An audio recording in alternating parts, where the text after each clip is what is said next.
Men, welcome to episode 5 of The Next Stage. I'm your host, Rob Stout. I am really excited that you're with us today.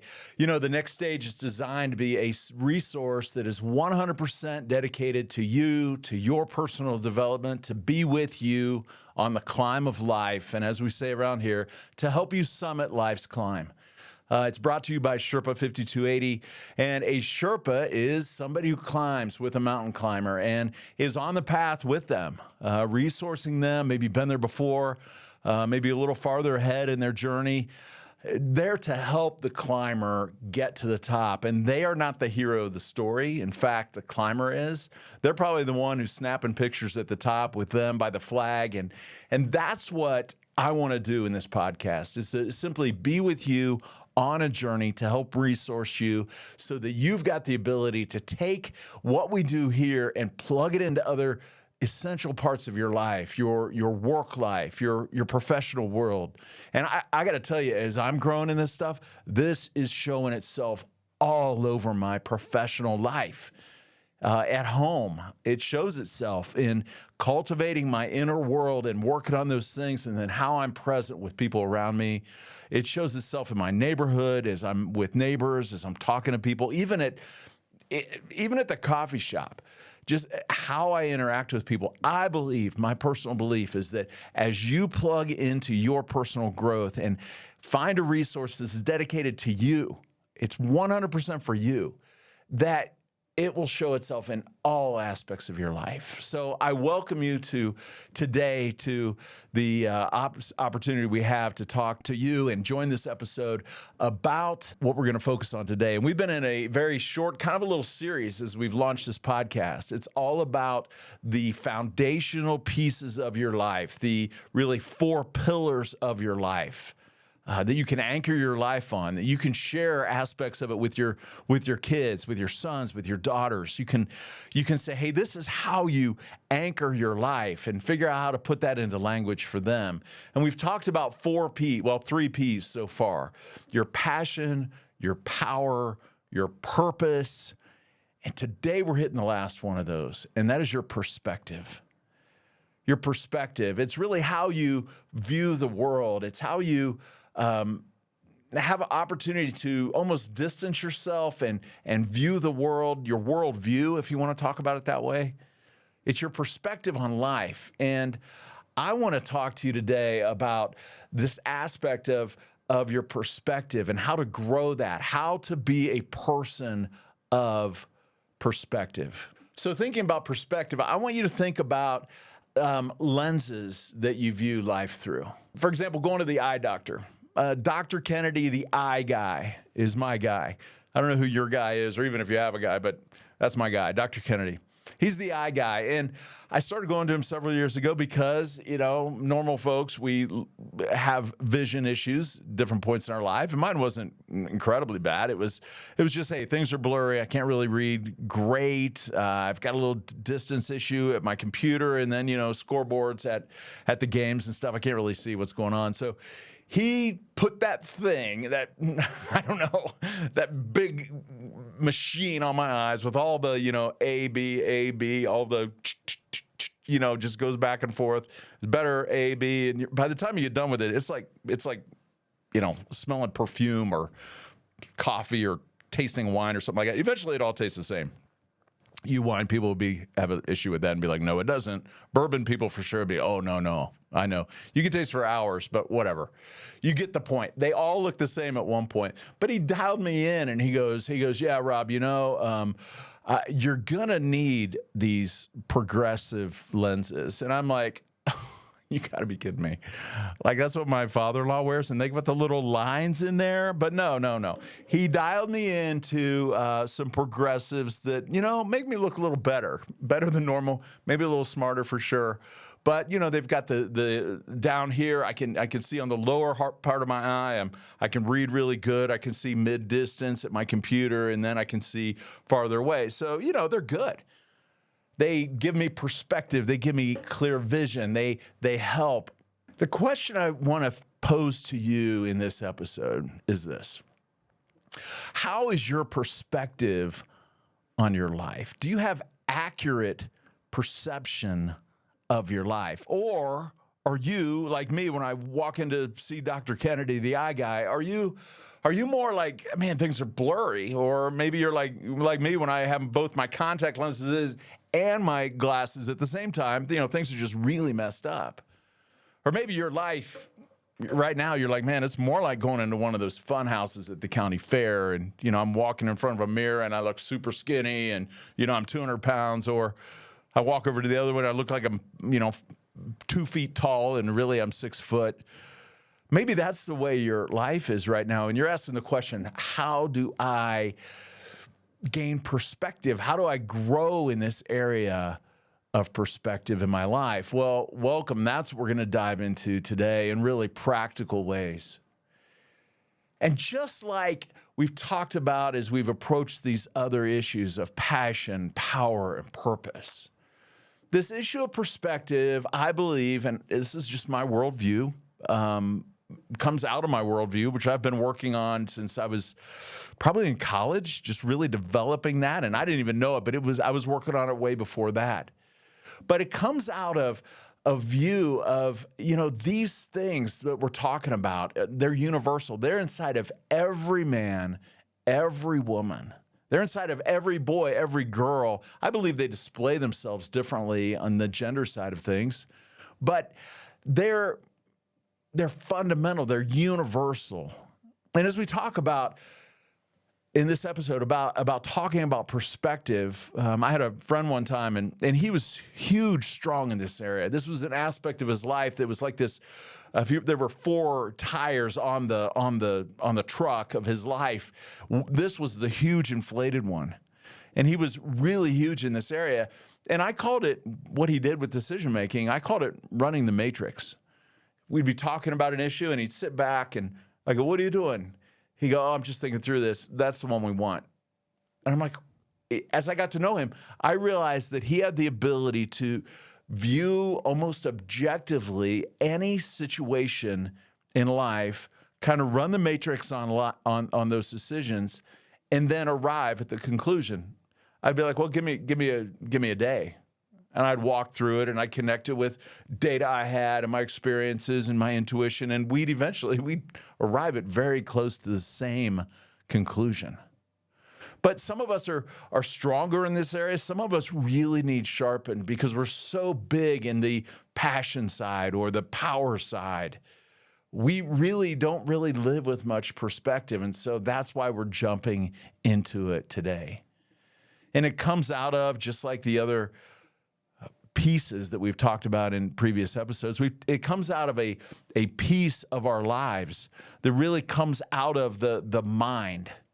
And the imagery that I want to give you to hang on to is like the sage wisdom side. So think in any epic tale of literature or in film, there was always that sage character that guided the hero, right? I mean, Luke Skywalker had Yoda, he had Obi-Wan, Rocky, my favorite. He had Mick, right? He had Mick, and then Mick died, of course. Sorry to ruin Rocky, 3 or 2, whatever it was. But Mick died. Eventually, Apollo Creed became his sage wisdom guy who would guide him. I mean, Frodo had Gandalf the Grey and Lord of the Rings, and think of it, even Sesame Street. I mean, Ernie had his buddy Bert he would go to and be like, "Hey, Bert," right? So any hero at whatever level has that sage person in their life. Sage wisdom, man, is available to you. Some of you are really strong in that area. You're people I would come to and I would be like, "So let me run this by you." Others, we need sage people in our lives to develop that quadrant of our life, that sage wisdom perspective side. Because here's the reality of the world we live in. If we don't watch it, we're just going to be caught up in what goes on in pop culture. We're going to be governed by all of the messaging around us. And I was talking with a coworker this week. I said, you know what? I've really learned to ask the question, what's the agenda? What am I being sold when I hear a message? some data would tell us that we listen to just, this is Americans. If you're in another part of the world, if you're in Uganda, if you're in Europe or wherever you're at, you probably have a different mix. But we Americans, upwards of 10,000 advertising messages a day. My goodness, that's a lot of messages. So we're being sold a lot. The average American, anyway, spends 2 hours and 24 minutes on social media every day. It's like 10% of your day. You take 7-8 hours of sleeping. That's a major chunk of your waking time that you're spending on social media. And every one of those things has a message to it. It's selling you something. It wants you to live a certain way. It wants you to think a certain way. It wants you to buy into a worldview. It wants you to buy a product. And so we need to be very, very careful in our minds. How we live, what we let in there, what we filter, what goes on, because pop culture is feeding us all kinds of things with its worldview. The wise man would say, I'm going to filter that. I'm going to learn to develop perspective and wisdom and guidance on my own so that I can live the best life possible, not being governed by other people's agenda for my life. That's not even to mention gaming. How many hours a day do you or your son or your buddy spend in gaming? My wife's a second grade teacher, amazing teacher. She does a great job. She's got a very diverse cultural and socioeconomical mix of students that she's with every day. I would not change my life for teaching second graders for $1 million. Well, maybe $1 million. If it was like one day, I would switch hats, but that's about it. But one of the parents came in one time, and this guy, we'll call him, well, we won't give him a name because I'll probably be right, and then I'll get in trouble. But the kid was having a hard time hanging on to the lesson, and the dad comes in and says, Mrs. Stout, have you ever thought about gamifying all of the lessons so that little Zachary, or whatever his name is, could learn better? My wife came and told me that, and I was like, you have got to be kidding me.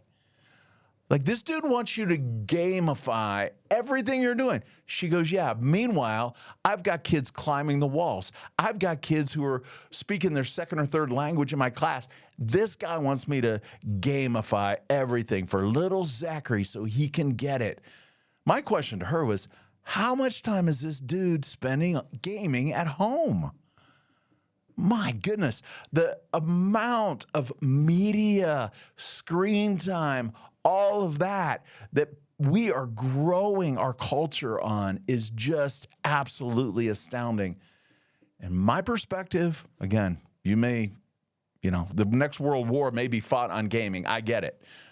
But it's creating very lazy minds as we do not filter out and filter in what goes into our minds, what goes into us and comes out of our lives. Man, do you see what's at stake here? Think back about the last couple episodes that we talked about, and if you haven't listened to them, please go back and listen to them. We talked about the king position in your life in our last episode when we talked about living with purpose. Not having a filter on what's coming in and out of our minds. Hands over that king position to somebody else, doesn't it? It's almost like we turn off our minds, we turn on autopilot, and we just hand over that, we abdicate that place in our lives. What's at risk also is just living aimlessly, living by the changing waves of pop culture. By the changing just tides of the sea of what we need to buy, what we need to think, who we need to vote for, who we need to love, all of that is just going. And we end up living double-minded, as one first-century writer put it. We live in ignorance. My kids, when they were in high school, I'm like, where'd you get that information from? They told me the name of their friend, who I will not out on this podcast, but they told me the name of our friend, and I'm like, and where did they hear it from? Like, well, from somebody else. Eventually, it came down to like Snapchat, and I'm like, all right, time out. You're just living in pooled ignorance. That's all you're doing. Here's another perspective, right? I'm just as guilty of that too.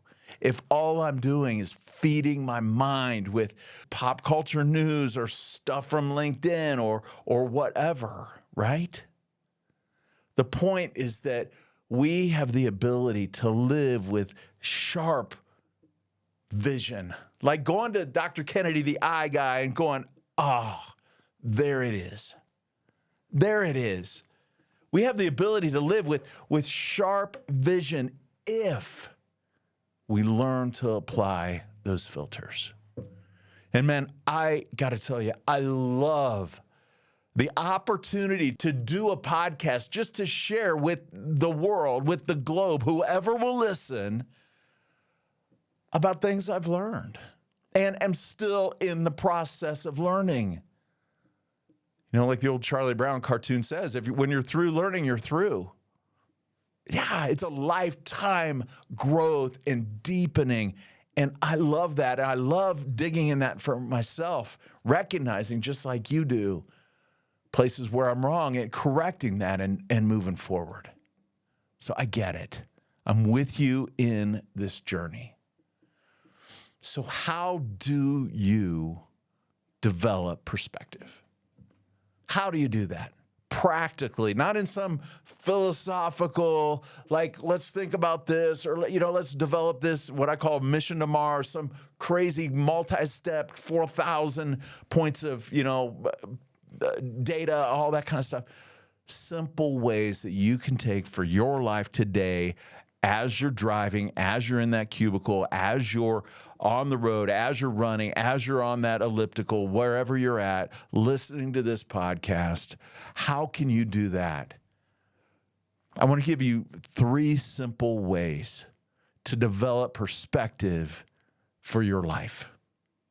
And here they are. First of all, find the right time and the right space. We've talked about this before. We talked about developing passion in your life. Where is the place where you have an opportunity just to distance yourself from what's going on around you? Where's that place for you? For me, it's a brown leather chair in my family room every morning at 5 o'clock. We've talked about this before. Go back and listen to the episode on developing passion.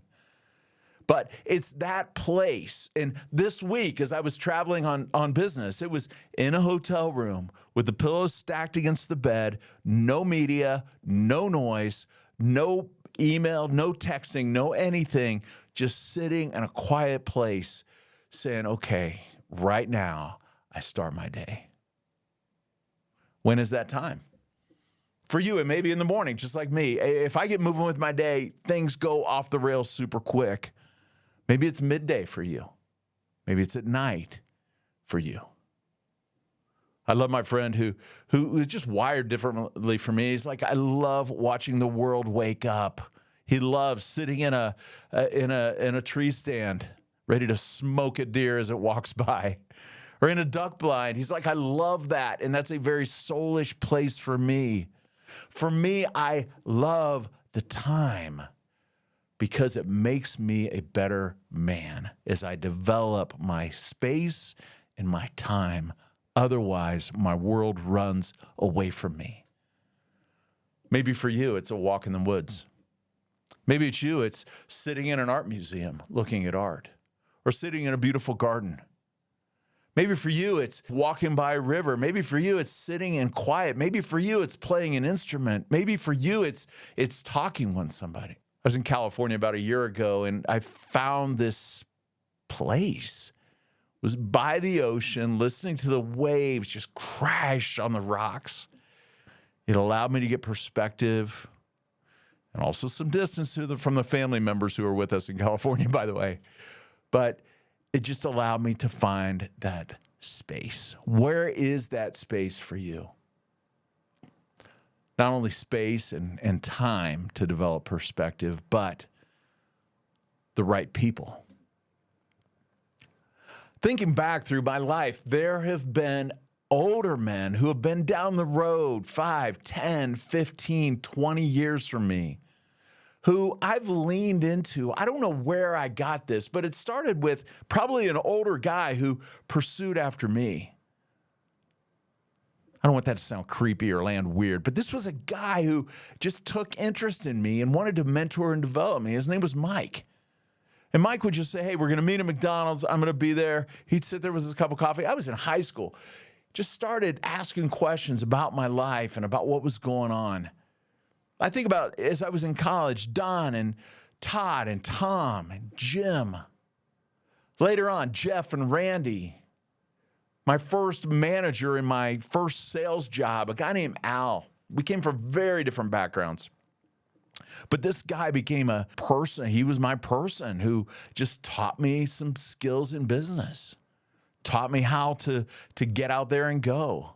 Later on, men like Chuck and Bob and Mike and Paul.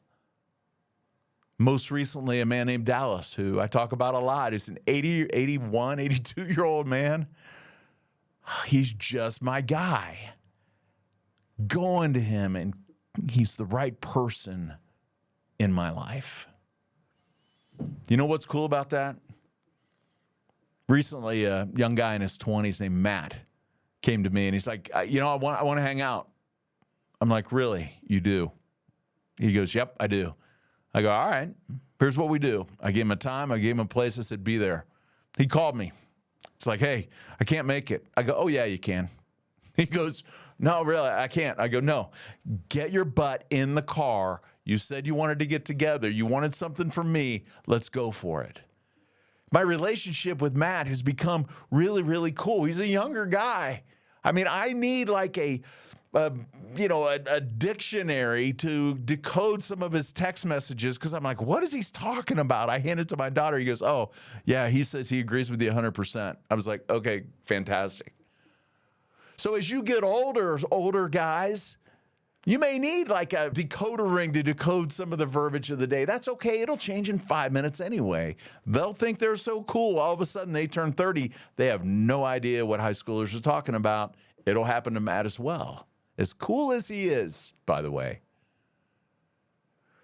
Who are your people? Younger men. Check this out. So pursue after some older guys in your life. If there is a man where you work, invite him out to lunch. It's just lunch. It's like that dating app, right? It's just lunch. It's just lunch. It's just coffee. It's just a beer after work. It's just a conversation. But for you to sit down and find the right person is really valuable. And guess what it'll also tell them? It'll tell them this guy wants to grow. This guy just doesn't want to screw around in life. He wants to grow. Pursue after other men in your life. You've got to go after them. Don't stick with pooled ignorance. Find other men who are farther down the road in your life. Maybe it's a coach. It's somebody at work. Maybe it's a neighbor. Maybe it's just an old guy you run into in the coffee shop. Find older men in your life. And older men, if you're listening to this, younger men need you. I know a guy in our neighborhood. He's in his 30s. He's living life. He's coaching all these kids. He's like the Pied Piper, man. He and all these dads are just leading these kids. And later on in those kids' life, they're going to look up to these men and go, man, they had it together. They were my people when I was a kid.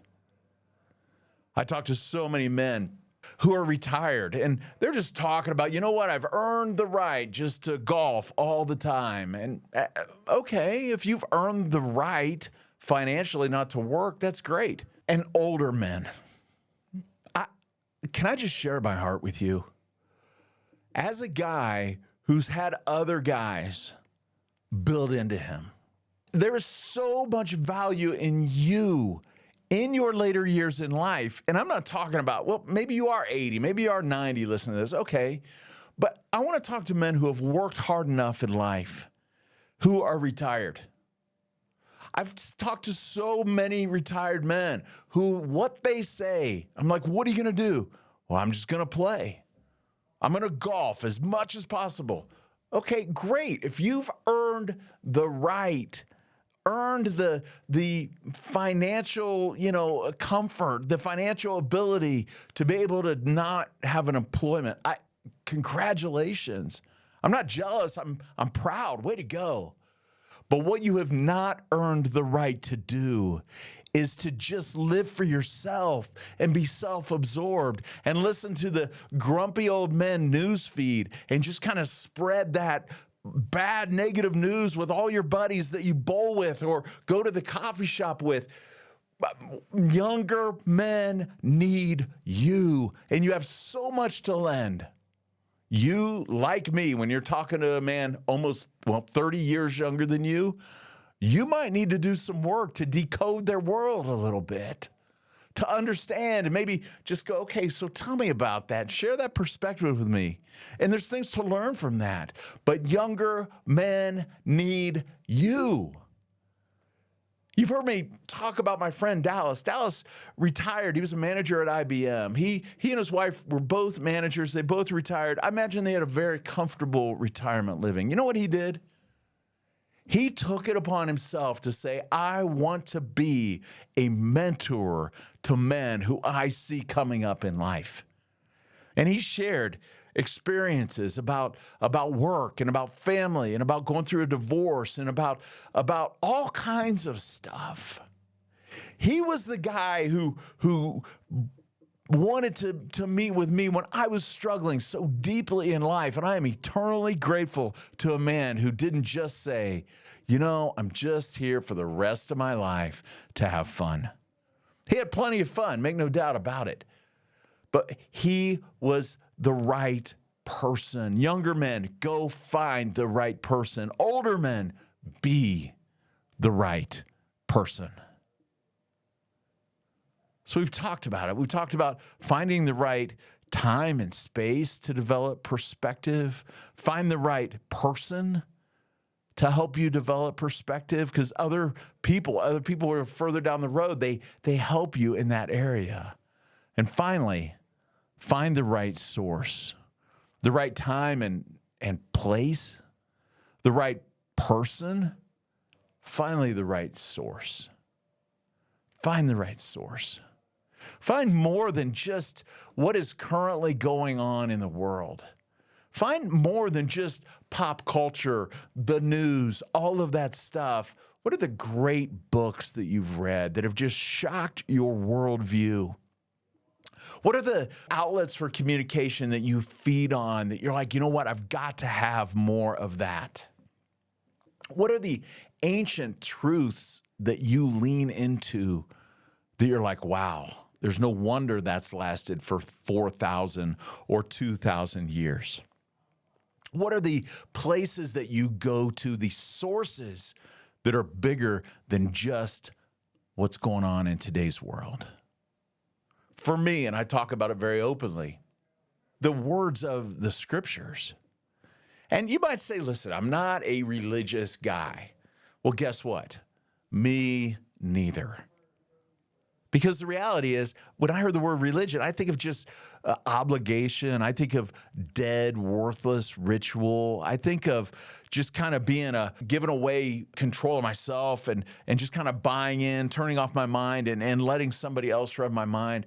For me, man, the things that I'm doing in my life have become a source of passion and power and purpose and perspective. And my desire in this area is to start a dialogue with you, not just to jam something down your throat as some worthless dogma or something you just don't need to process and think about, but instead to help you dial into that source. I'm not a religious guy. Guess what? Me either. Because to me, when people talk about religion, I think of just kind of ritual. I think of just people not really thinking and processing or not having rooted in very deep meaning or some personal worldview development that has led them to something, but instead just kind of going with it, just kind of being obedient and dogmatic and following the rules. But that's not what this pursuit of ancient truth has become in my life. Instead, it's become a source of developing purpose, power, passion, perspective. And I have found what I've found to be true with God as a source of ancient truth that is so deeply meaningful.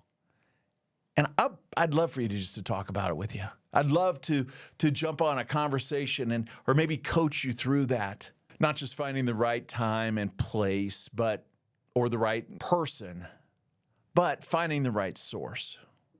What are the great books that you're leaning into? What is the sources of truth that you're listening to?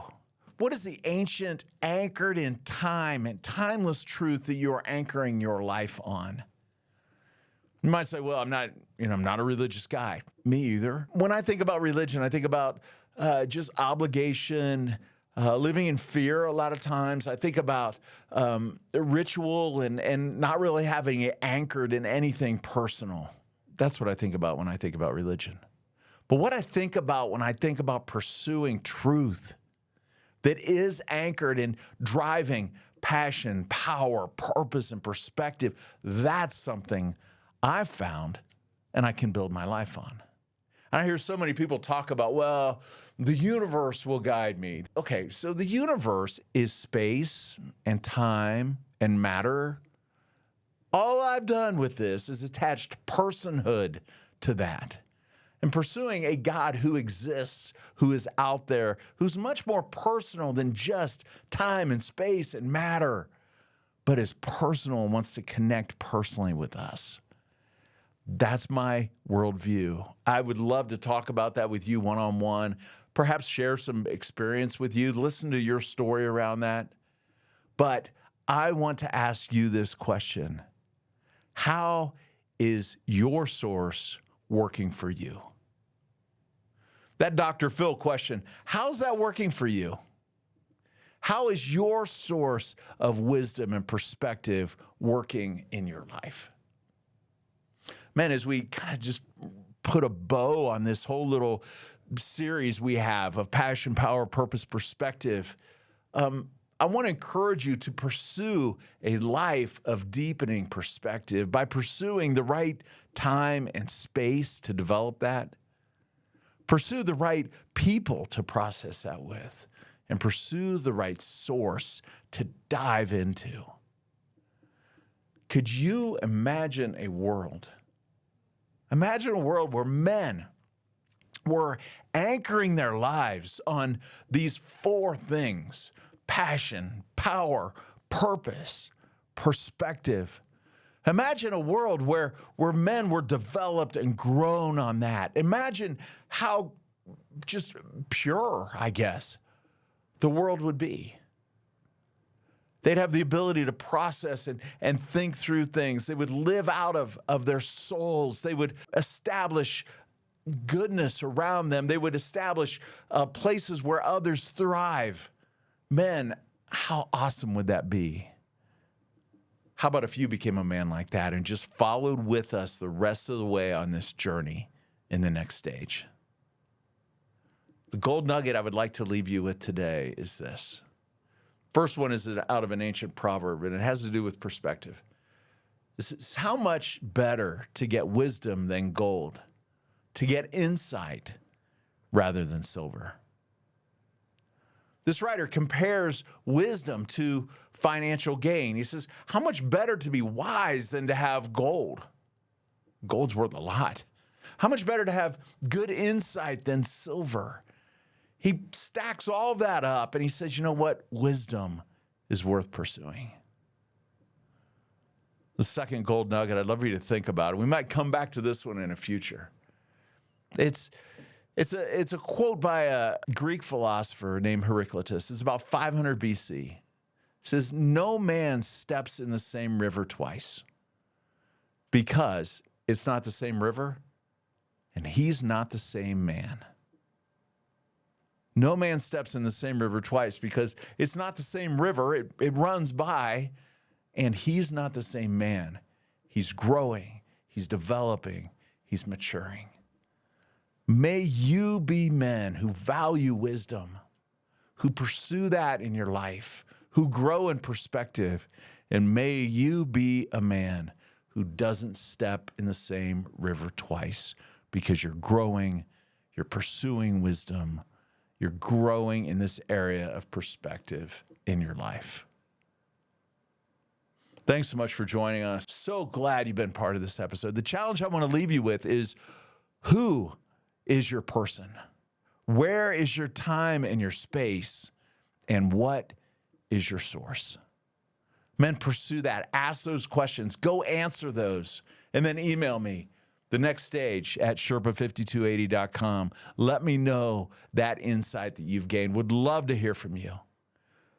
Thankful that you're part of this episode with us. The Next Stage is a resource dedicated 100% to your personal growth and development as a man. If you've got a comment about the episode, about the Next Stage in general, email me at thenextstage@sherpa5280.com, and we will see you, talk to you, spend some time with you on our next episode. And I want to encourage you, go be awesome in your world today. Thanks. We'll talk to you next time.